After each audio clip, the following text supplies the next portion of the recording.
dalam acara-acara semacam ini. Kenapa? Dalam kitab Tadhkirun Nas disebutkan Allah menciptakan dunia. Tidak ada bumi yang terindah, yang teristimewa terkecuali bumi yang didirikan bangunan rumah, pondok pesantren, masjid, terkecuali dibuat untuk memuji Allah dan memuji baginda kita Nabi Muhammad Sallallahu Alaihi Wasallam. Maka inilah bumi yang teristimewa. Kalau sudah disebut nama Allah, nama Nabi kita Muhammad, di rumahnya akan turun kedamaian, ketentraman, rahmat, barokah, manfaat, semua Allah curahkan kepada keluarga tersebut. Alhamdulillah, sungguh beruntung walaupun mendapat musibah. Insya Allah Kaji Tono beserta keluarga malam ini mendapat keistimewaan dari Allah Subhanahu wa Ta'ala, mendapat keberkahan daripada Allah Subhanahu wa Ta'ala, sehingga Kaji Tono beserta keluarga insya Allah binaringan barokah manfaat di dunia wal akhirah. Dan itu penting, maka perlu kita sempatkan betul acara-acara yang semacam ini. Makanya Buya mendirikan Jamiah Rotiben ini tujuannya untuk ngejes, Pak, ben tidak terlalu sibuk dengan duniawi. Di sela-sela cari duniawi ada sisi yang lain, waktu yang lain untuk akhirat. Kalau tidak semacam itu, kita akan disibukkan cari dunia.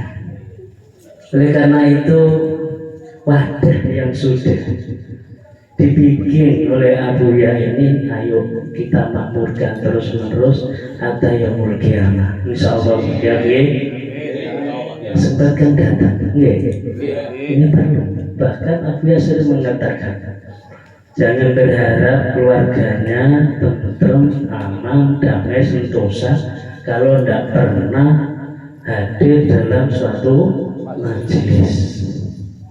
Karena ini yang menjadikan kita damai, tentrem, orang mikir utang, hilang kabeh masalah dunia. Yang ada tenang, ketemu konco tenang, emang nyaman. Semuanya orang hidup itu, Pak, satu, mencari ketenangan, ketentraman jiwa. Namun terkadang ada yang salah jalan. Oleh karena itu kita alhamdulillah didorong oleh Allah, digerakkan oleh Allah. Caranya mencari ketenangan, ya ini majelis. Datang ke tempat majelis, maka semuanya problematika duniawi akan hilang. Kalau sudah hilang, tenang. Yang ada adalah ketenangan batin. Berapa banyak orang yang kaya raya hatinya langsa, pengen cari ketenangan, karena minim krisis ilmu agama, akhirnya salah jalan, terpaksa mengonsumsi barang-barang yang haram, narkoba, sabu-sabu, minum oplosan, karena untuk menenangkan penura timbul, jadi tarik utang, cari ketenangan. Apakah itu akan menjadi ketenangan yang hakiki? Tidak, Pak, sebentar. Besok lagi, kurungnya lagi sudah. Nah, ini yang menjadikan hati kita tenang itu, tenang. Berapa banyak orang yang mencari ketenangan, akhirnya jalan-jalan ke luar negeri. Tenang, boten. Balik-balik mumet mani, karena kurang tepat. Yang dituju kurang tepat, kurang pas. Maka alhamdulillah kita dididik oleh Allah mencari ketenangan yang semacam ini. Allah Subhanahu wa taala sampun mengingatkan, ala bi dzikrillah tatmainnul qulub fa'lam annahu la ilaha illallah. Satu-satunya untuk menjadikan hati tenang, tentrem, sering menyebut la ilaha illallah. Sudah. Oke, ini yang harus kita ingat biar hati kita tenang, karena di tengah-tengah kita ada Rasulullah. Wa'lamu anna fikum Rasulullah. Ketahuilah di tengah-tengah kita itu ada Rasulullah. Maksudnya apa? Solusinya problem segala macam bentuk ujian macam-macam larinya ke Rasulullah. Sering dia mengatakan, "Lau ja'u min kulli thariq waftatahu min kulli bab." Rasulullah kuncinya. Silakan kau tempuh dari jalan manapun, pintunya ketahuilah hanya Rasulullah. Banyak sahabat ketika gelisah, yang disebut siapa, yang diingat siapa? Rasulullah. Kalau sudah menyebut Rasulullah, tenang kok batin, hatinya tenang, karena itu obat lah. Imam Abdul Barbahari Muhammad Al-Habsyi, kalau sakit Pak, obatnya bukan di apotek Pak, bukan di rumah sakit, tapi cukup beli obatnya adalah nyebut nama Rasulullah. Subhanallah. Niki penting. Wa'lamu anna fikum Rasulullah.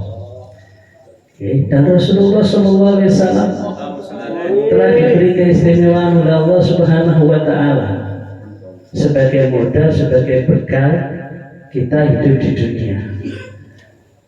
Allah memberikan keistimewaan kepada Rasulullah dua perkara yang menjadikan kita selamat dunia sampai akhirat. Tapi karena Rasulullah itu cinta kepada kita sebagai umatnya, maka pemberian Allah yang teristimewa itu boten tinggi kiambak, tapi diberikan kepada kita. Maka Rasulullah mengatakan, ketika aku wafat nanti, maka dua ini jangan sampai lepas. Pegangi terus, baca terus, saya akan selamat. Apa dua perkara itu? Satu, sholawat. Kama kana Allah yu'adzibahum wa anta fihim, kata Allah Subhanahu wa taala. Dan tidaklah sesekali akan diangkat oleh Allah Subhanahu wa taala selagi Rasulullah kau ada di tengah-tengah mereka. Aman, Pak. Maka ketika Rasulullah masih hidup itu tidak ada bencana, tidak ada, Pak. Karena Rasulullah adalah ana amanu bi ashabi. Aku adalah penyelamat untuk sahabatku. Karena Rasulullah sebenarnya meninggal, muncul bertubi-tubi bala bencana. Maka jangan kita resah, karena Rasulullah sudah memberikan keselamatan itu kepada kita. Tinggal kita mau tidak. Sholawat, jangan lupa sholawat. Jangan lupakan sholawat. Rasulullah SAW sudah menyampaikan, Man nasya as-sholata alayya faqad nasya tariqal jannah. Siapa orang yang lupa membaca sholawat kepadaku, maka dia sama saja lupa jalan menuju surga. Kunci surga itu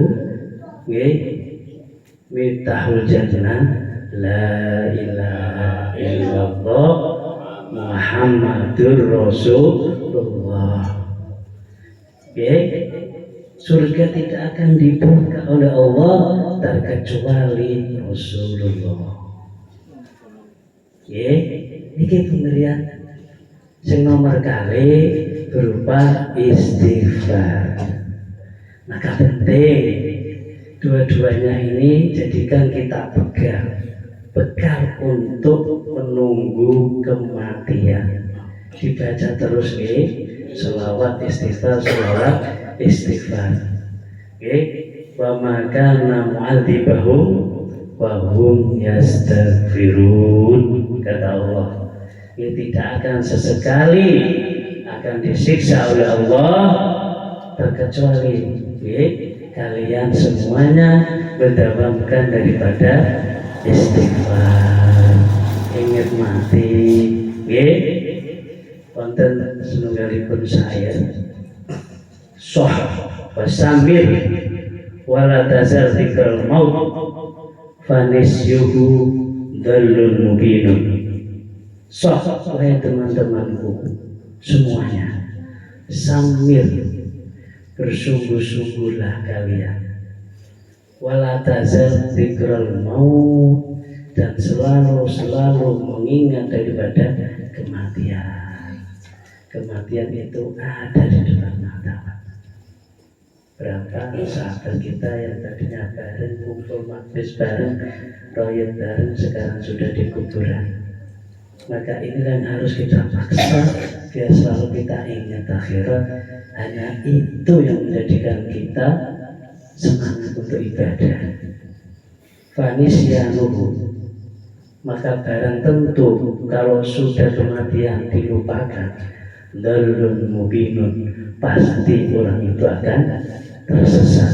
Mudah-mudahan yang sedikit bekal daripada Rasulullah SAW kita jadikan pedoman sehingga kita hidup di dunia ini akan diselamatkan oleh Allah Subhanahu wa taala dan selamat dunia akhirat, sehingga kita akan mati husnul khatimah, dikumpulkan bersama guru kita Buya, dan tentunya di bawah bendera Nabi kita Muhammad SAW.